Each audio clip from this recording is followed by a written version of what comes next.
Pues México hoy en día invoca para pedir sanciones drásticas para el Ecuador. Dicho esto, el día de hoy estaremos con dos invitados centrales. Uno de ellos, Osvaldo Moreno, consultor político, y el otro, Omar Sempertegui, internacionalista. Con ellos analizaremos lo sucedido en la OEA y también lo que nos depara el futuro en este conflicto entre Ecuador y México.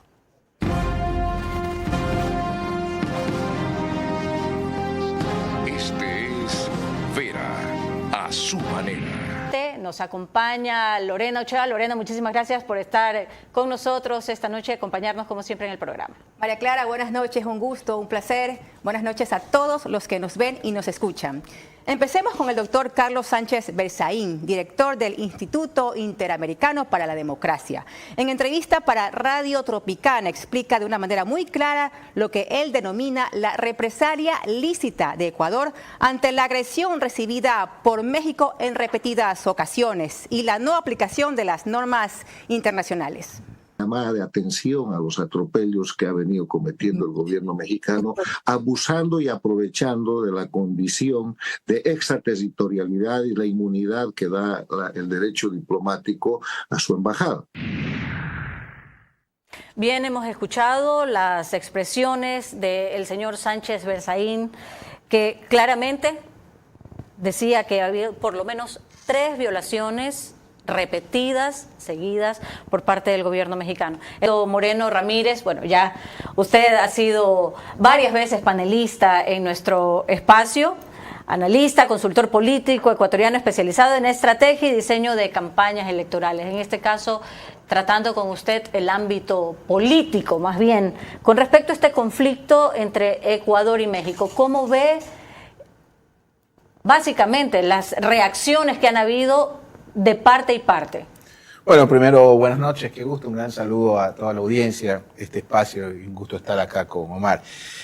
A ver, primero hay que determinar quién es el agraviado, pues, ¿no? Quién es la víctima, si lo podemos llamar así, ¿no? Con quien existe, como dice Sempertegui, una asimetría bastante amplia, que es México, que no es las Islas Granadinas, no es Trinidad y Tobago, no es San Vicente, sino la potencia regional, que está dentro, si no me equivoco, de las 10 economías más grandes del planeta. Por otro lado, el campo de acción internacional en el cual se desenvuelve el Ecuador, ¿no? Ahorita, coyunturalmente, estamos presidiendo el Consejo de Seguridad, ¿no? Y hay una coyuntura con lo que acaba de pasar entre Israel e Irán, pero el marco, las plataformas donde nos movemos, la CELAC, la OEA, el Grupo de Río, etcétera, es un espacio donde México tiene una voz muy alta, muy fuerte. Muy alta. Adicional a eso, lo que representa a México para el Ecuador, ¿no? Primero, esto que se habla tanto de la inversión extranjera, es el país que más invierte en el Ecuador, que mayor inversión extranjera directa genera en el país, ¿no? ¿Verdad? Segundo, es el país con el mayor número de ecuatorianos en calidad de tránsito en situaciones total y absolutamente vulnerables. Y adicional a aquello, tomemos en cuenta que se avecina una cumbre, creo que es en noviembre, si no me equivoco, o en octubre, en Cuenca, de jefes iberoamericanos, lo cual obviamente lo más probable es que México intente boicotear si ya no lo está boicoteando. Eso, digamos, en el campo externo, con una medida que yo creo que ya no hay ni que debatir. Yo creo que ya aquí el tema sí está, esto es como, feo que lo diga, cuando un hijo comete un crimen, buscas el mejor abogado y que tenga la menor de las penas, buscar medidas sustitutivas. El Ecuador tiene que defenderse. O sea, eso, al margen de que sí, ya, yo diría que sobrepasar el debate de lo injustificable, o lo indebatible, o lo indefendible, y pasar a la parte de la defensa del país en todos los campos que haya que hacerla. Y en el campo político, específicamente Ecuador, ¿en qué plano queda? Yo lo quiero decir de manera muy respetuosa y con bastante tino. Yo creo que va a haber, salvo el mejor criterio de Sempertegui, 2 Novoas. ¿Ya? Uno que vamos a ver a partir del 22 de abril, ¿sí? Dependiendo del resultado de la consulta. Indistintamente de que si gana, no gana todas las preguntas, si gana una, si gana todas. O sea, creo que va a haber, supongo yo, que en el frente que tiene en este momento, hablando del tema político interno, por si acaso, ¿no? Yo creo que ahorita la prioridad es la consulta. Ya a partir del 22, yo hasta me imagino, porque hay un caso análogo, es más, yo le diría, y lo hago por mi país, bueno, hablen con los colombianos que tienen experiencia en esto y justo contra nosotros, porque al final Uribe pidió disculpas, eso la gente no te dice, al final Uribe se disculpó y no tuvimos representación. Por lo que ocurrió en Angostura. Y tuvimos un año sin representación diplomática con nuestro segundo mayor socio comercial después de Estados Unidos en aquel tiempo. Entonces yo creía que hay que conversar un poco con los colombianos su experiencia, cómo lo manejaron ellos como agresores.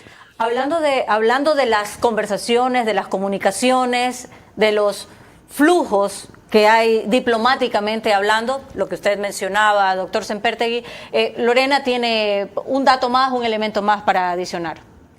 La doctora Mónica Palencia, en una entrevista en Del Día a la Noche de Radio Centro con nuestro director Carlos Vera, expresa de manera muy clara su posición con respecto a su participación en las decisiones tomadas por el gobierno con respecto al tema México. Yo ya le había dicho a la canciller, en caso de que la respuesta sea negativa, primero yo no insistiría más, porque ya en mi rol de ministra del Interior no puedo seguir insistiendo. Y a partir de ese momento será otra la persona que esté vinculada para conocimiento, si te parece pertinente, en lo que haga relación a temas diplomáticos. Y también hablé con el señor presidente de la República y le dije, excúsenme, señor presidente, de saber absolutamente nada del tema Embajada de México. Yo tengo conflicto de intereses porque soy mexicana y soy ecuatoriana. Y el presidente sensible me dijo, acepto su excusa.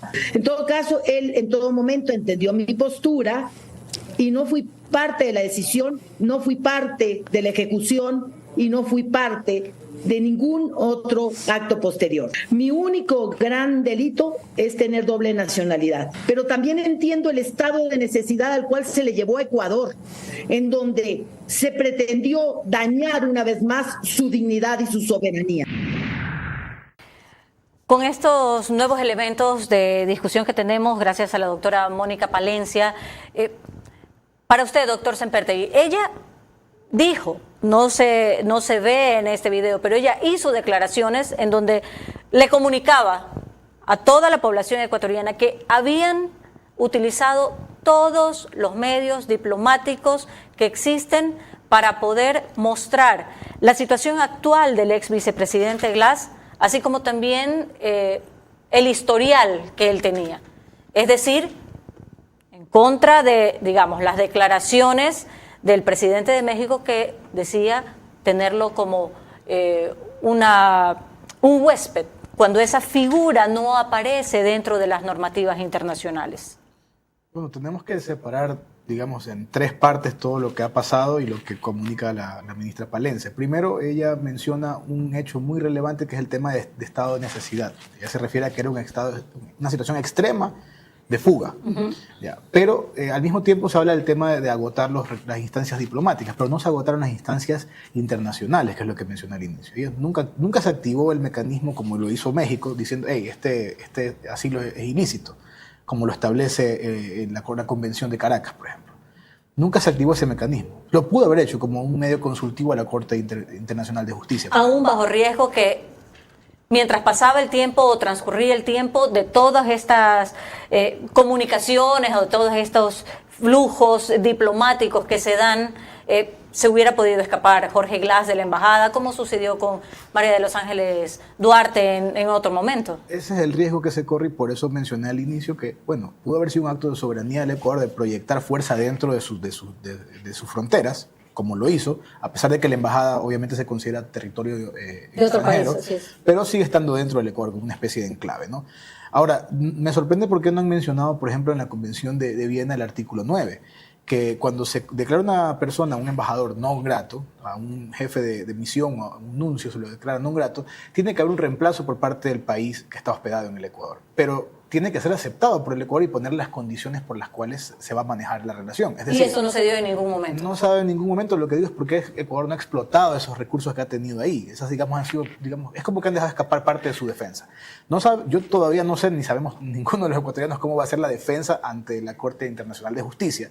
Pero, ciñéndonos netamente a lo que es relaciones internacionales, saliendo del tema de derecho internacional, como mencioné, lo que hace Ecuador como acto extremo es un acto de guerra, básicamente. Fue un acto defensivo, pero no le quita, digamos, el carácter de agresor. Por la fuerza que fue utilizada. Porque poner un pie... Al ingresar a la sede diplomática. Poner un pie ya está mal, pero ellos ingresaron con la fuerza pública. Gracias a Dios no fue el ejército, hubiese sido peor, aunque parezca mentira. Hubiese sido peor, hubiese sido tomado como un acto de guerra mucho más grave. Ahora, retirarlo a Glass de esa forma Bueno, eso tendrá que evaluarlo la Corte Internacional de Justicia cuando se evalúe el tema del asilo de Glass, si es que Ecuador llega a esas instancias. Seguiremos con este tema, ahora vamos al ambiente político con respecto nuevamente a este conflicto que se da entre Ecuador y México y toda la discrepancia que hay también en la opinión pública, incluso dentro del Ecuador, que al principio pues unos condenaban a rajatabla lo que se había hecho, ahora poco a poco como que los ánimos van bajando, los ánimos se van caldeando y ahora empiezan a argumentar ciertas cosas a favor de Ecuador, única y exclusivamente por la condición de Glass, que tiene una sentencia ejecutoriada. Sí, a ver, yo celebro que, por ejemplo, hablemos un poco de diferenciar el derecho internacional, que son instrumentos, versus las relaciones internacionales, que son las prácticas. No, diferenciar también lo que es relaciones internacionales y política exterior. El Ecuador tiene relaciones internacionales con todo el planeta, pero tiene política exterior con determinados países. Es decir, no es lo mismo tu política exterior con Uganda que con Colombia, con España que con Estados Unidos. Y en este momento ya es un tema de política exterior con México.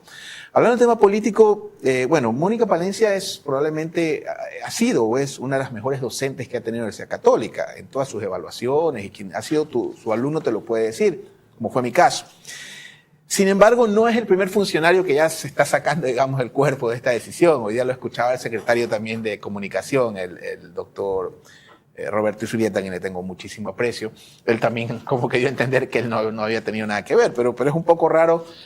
Más o menos me sonó como que Mónica Palencia dice que el Ministerio de Gobierno fue el Ministerio de Interior cuando ella ejecuta los dos ministerios. O sea, algunas personas ya como que se están sacando el cuerpo de esta decisión. Pero al margen de aquello también hay que ver el tema político, digamos el costo. A mí me parece que el presidente hace un retroceso en la situación. ¿Cuál era su mayor fortaleza? Digamos, ser lo nuevo. Él gana la presidencia de la República entre varios factores. Y está con una aceptación muy elevada. La aceptación siempre que sobrepase, al menos en gobierno, porque la gente no diferencia mucho gobierno de campaña. En gobierno, mientras sobrepase el 50-55%, en teoría es un nivel óptimo. Ahora, Noboa representaba lo nuevo.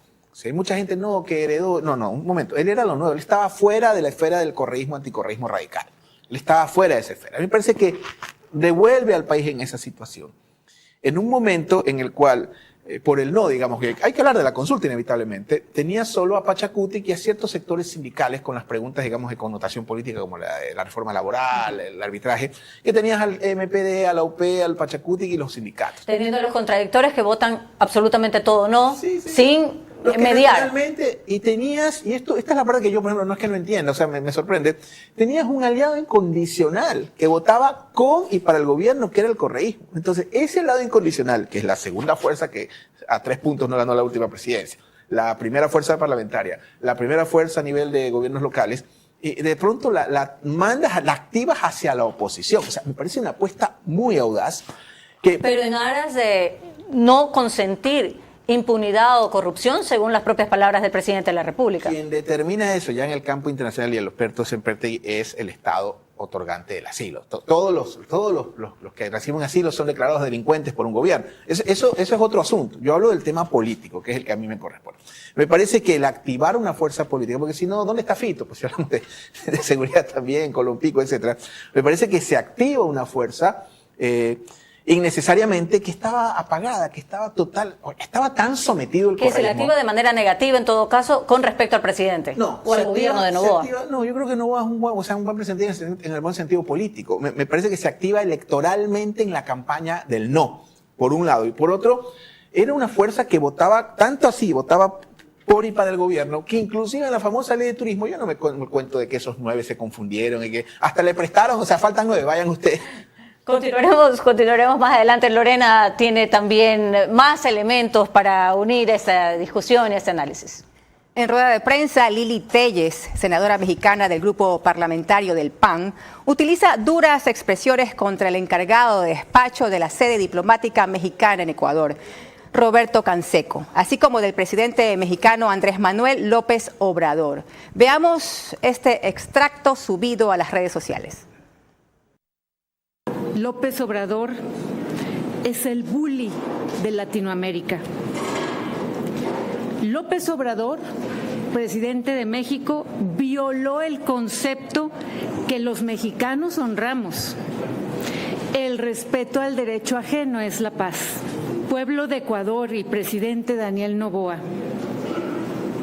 muchos millones de mexicanos nos sentimos profundamente avergonzados por la forma en que actuó el encargado de despacho, Roberto Canseco, que salió a violar el suelo ecuatoriano tras un criminal. Se les ofrece a los ecuatorianos una disculpa en nombre de todos los millones de mexicanos de buena fe. Celebro que el criminal Jorge Glass esté en una cárcel y no esté ensuciando la embajada mexicana. Comentario, por favor, doctor Sempertegui. Bueno, lo que vemos, y no solamente de la señora Telles, sino que algunos miembros de la oposición mexicana se han pronunciado en contra de AMLO, pero nadie, eso sí, esto es unánime, nadie favorece o está a favor de Ecuador con el tema de la embajada.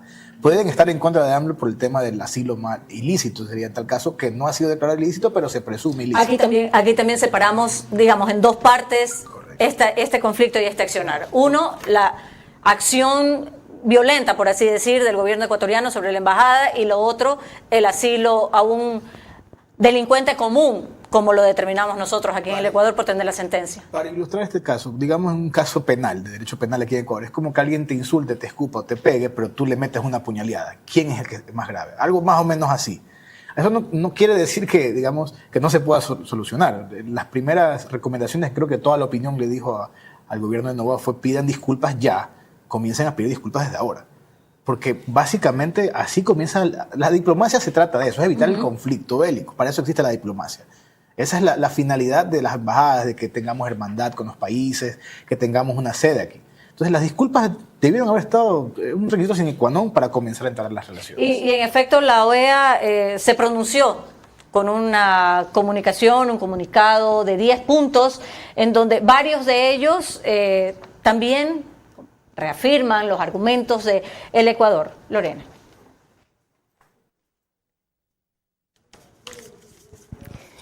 Vamos a proyectar en su cuenta oficial de X de la OEA, que llama a los dos países a dialogar para resolver la disputa, que reafirma la obligación de los países de respetar el conflicto de inviolabilidad de las sedes diplomáticas. Aquí uno de los puntos, el 5, por ejemplo, dice reafirmar que sin perjuicio y sus privilegios e inmunidades, todas las personas que gocen de esos privilegios e inmunidades deberán respetar las leyes y reglamento del Estado receptor, y que también están obligados a no inmiscuirse en los asuntos internos del Estado. El punto 6, reafirman que los locales de las misiones diplomáticas no deben ser utilizadas de manera incompatible con las funciones de la misión, tal como están enunciadas en la Convención de Viena sobre las relaciones diplomáticas, en otras normas del derecho internacional general o en los acuerdos particulares que estén en vigor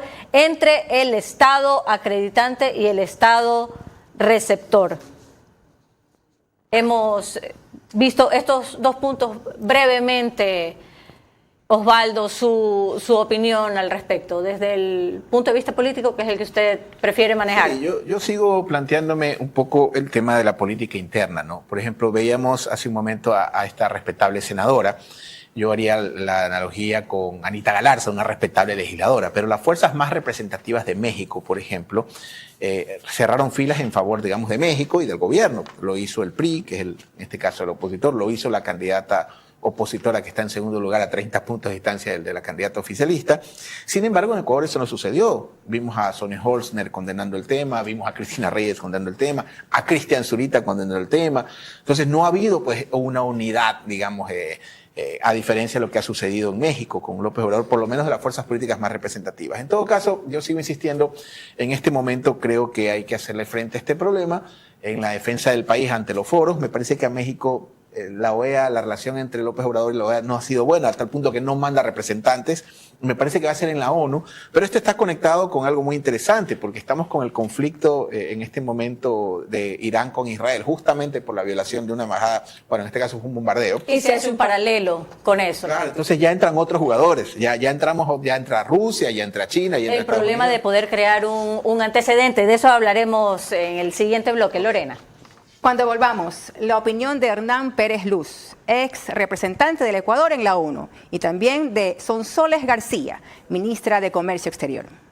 La decisión de la OEA es sorprendentemente balanceada, pues incluye la inevitable condena a lo que hizo el Ecuador, pero también la violación de principios que México irrespetó. El aspecto político, ¿cómo lo favorece, lo perjudica al gobierno de Daniel Noboa esta situación precisamente a puertas de una consulta popular? Yo creo que en la elección de la segunda vuelta ya el anticorreísmo radical estaba con el presidente. O sea, voy a poner un ejemplo con respeto, Construye con o sin ningún tipo de llamado apoyó al presidente Noboa en la segunda vuelta y probablemente apoyaría el sí, no hace falta, digamos. Entonces me parece que toma, como le digo, retomar el país a la polarización correísmo-anticorreísmo. ¿Cuándo sabremos el resultado de esta apuesta? Obviamente será después del resultado de la consulta popular. La apuesta viene con respecto a lo que usted mencionó hace un rato, que es este riesgo innecesario que Daniel Noboa toma ahora, separándose o distanciándose del correísmo. Exacto, yo más que ya digamos, o sea, más que discutir, que para mí es indiscutible lo de la toma de la embajada, hablando un poco de la ruptura con sus aliados que tenía, ¿no es cierto? O sea, el costo es, entiendo yo, ganar la consulta, porque había un costo político, indudablemente. Versus, obviamente, mantener ese status quo, porque me parece a mí que lo que hemos logrado es que se active el correísmo a favor del no. Estamos hablando de hacer una fuerza a nivel nacional. El presidente no tiene partido, o sea, el correísmo tiene estructura. Todo. Entonces habría que ver si se activa, y yo creo que podría pasar que se activen con el no, por un lado. Por otro lado, recordemos que este es un país que las cosas últimamente cambian en un segundo. Nos lo demostró octubre del 2019, la pandemia, el asesinato cobarde, y aprovecho este espacio para volver a pedir a las autoridades que por favor se resuelva ese caso cobarde y miserable del asesinato de un candidato presidencial. Tenemos esta crisis con México, o sea, en ese momento. Y hay un lapso, cuando me hablan de todo se desenvuelve o se realiza o hace una implosión demasiado rápido. Y esa la bronca política. Todo. Hablemos de la bronca nacional. O sea, a ver, esa es la bronca política. Vamos a continuar con eso. Lorena, por favor, que tenemos más elementos todavía para ayudar a este análisis en el programa. Hernán Pérez Luz, ex representante de Ecuador ante la ONU, en una entrevista con Lenín Artieda de Coavisa, fue enfático al determinar un sinnúmero de violaciones a las normas de los tratados internacionales que realizó el presidente de México. Lo hizo en los siguientes términos. Que esta crisis diplomática es el producto del abuso por parte del señor López Obrador frente a Ecuador. Llegó el momento para los ecuatorianos de decirle basta al señor López Obrador. Era una política constante de provocación. Al señor López Obrador hay que aclararle, no es una colonia de él. Yo sé que sabemos que él tiene complicaciones para manejar su país porque está gobernada por el narcotráfico, pero en el Ecuador él no manda. Pasó diciembre, pasó enero, pasó febrero, desafiando la Convención de Caracas. La Convención de Caracas no existe la figura del huésped. El señor López Obrador es un títere del narcotráfico en su país. Eso no lo digo yo. Lo dice, en México ya existe evidencias. Por su parte, la ministra de Comercio Exterior, Sonsoles García, en una entrevista para Radio Centro, da un poco de tranquilidad al aclarar que sobre el impasse entre Ecuador y México nos referimos al ámbito de derecho internacional público, que no tendría por qué afectar a la parte comercial del país. Recordemos que cuando estamos hablando de temas políticos, en este caso la Convención de Viena, la Convención de Caracas, incluso la Carta de la OEA, eso es en el ámbito del derecho internacional público, completamente en temas políticos. En el caso comercial tendrían que pasar temas como la ruptura de la democracia, para poder entender sanciones económicas a Ecuador en el ámbito comercial. Tendríamos que ver de que haya existido pues un crimen de lesa humanidad por parte del gobierno, cosa que no ha pasado hasta el momento. No hemos tenido ni una ruptura de la democracia y no hemos tenido un crimen de lesa humanidad. Por lo tanto, no se podrían activar, no hay causales para que se active cualquier protocolo en el ámbito comercial. México es un aliado estratégico importante por dos razones. Primero, es un punto de entrada para Estados Unidos con el cual no tenemos un acuerdo comercial en este momento. Y lo segundo, es un aliado clave para poder ingresar a la Alianza del Pacífico. Rápidamente, Osvaldo, hace unos momentos conversábamos acerca de lo que se enfrenta el gobierno de Daniel Noboa en este momento. No solamente la inseguridad que hay aún en nuestra sociedad, la generación de empleo, ahora un conflicto interno y después de este conflicto diplomático con México también tiene que ver esta opinión internacional que está con los ojos pendientes en las resoluciones que vaya a dar la OEA más adelante. Hay que tomar en cuenta que López Obrador no es un aparecido, digamos, es un político de larga, extensa data, 30 años de actividad política, ha sido alcalde, digamos, gobernador en su país, en el Distrito Federal, cuando era Distrito Federal, etcétera. Ahora, obviamente también juega la situación interna, ¿no? Y en eso hay que ser honestos intelectualmente. El presidente Noboa heredó una serie de problemas, pero en los hechos tienes, por ejemplo, los gobiernos locales con casi 6 meses de atraso, lo cual es gravísimo para una ciudad del interior donde el municipio termina siendo el motor de la economía. Tienes un incremento reciente del IVA que tiene algún tipo de afectación, tienes una crisis de inseguridad. Entonces, mientras los ecuatorianos apostaron a Noboa como el cambio, la esperanza, repentinamente entra en una bronca política con los políticos y eso habría que analizar qué tanta incidencia tiene. O se aumenta el respaldo o finalmente se convirtió en más de lo mismo. Eso lo sabremos. Para mí por eso es clave el 21. Yo creo que el 22 podemos tener más claro el escenario. Después de la consulta. Y si habrá disculpas inmediatas con México. Lorena. Cuando volvamos, veremos las variaciones de opinión a las que nos tiene acostumbrados el presidente de México. ¿Cómo no me voy a reír de la OEA, que es una cosa tan fea que causa risa? Vámonos a desayunar. Adiós.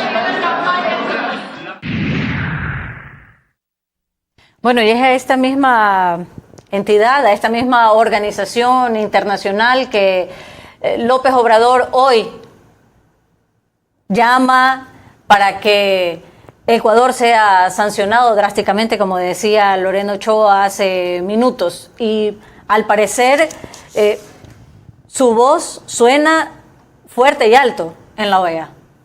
Bueno, lo preocupante creo que son dos cosas. Primero, México no asistió. Esa es la primera parte. Segundo, México no lo convocó. Y tercero, que esto es lo que a mí sí me preocupa, que casi no se ha hablado, es que nuestros socios de la CAN fueron los más, digamos, entusiastas, sancionadores del Ecuador. Colombia, por lo pronto, que si le baja el breque, probablemente este ascensor no funcione y tenga que bajar por las escaleras o subir. Y segundo, Bolivia, que fueron los que realmente, Bolivia incluso creo que ha llamado al embajador. Y Estados Unidos, que prácticamente cambió de opinión de un día para otro con un llamado de atención de López Obrador. Bueno, Estados Unidos es un gran socio de México, a pesar de todas las crisis, a pesar de todo lo que se diga, la hermandad, digamos, o la relación que tiene Estados Unidos y México es muy estrecha. Es su mayor aliado, pues es su frente, pues el único lugar del planeta por donde puedes invadir eventualmente es México, que nunca va a pasar, obviamente. Entonces, a mí se me preocupa más que las contradicciones es quiénes actuaron en contra de nosotros, porque yo reitero, ya no quiero debatir o entrar a discutir el tema de que si estuvo bien o mal. Ahora es el Ecuador, ya es indefendible, pero las consecuencias de eso fue ver a nuestros dos socios, el uno que nos dota de energía y el otro que está en la CAN siendo los más, digamos, insidiosos contra el Ecuador, Colombia y Bolivia, y eso es preocupante. No sé qué opina el Semperti, que sabe más de estos temas que yo. Doctor Semperti, precisamente el tema es Ecuador en la OEA. Hicimos las cosas bien, no las hicimos tan bien como se esperaba. Pero lo preocupante, para utilizar el mismo término de Osvaldo Moreno, ¿qué es lo que tenemos que hacer en el futuro?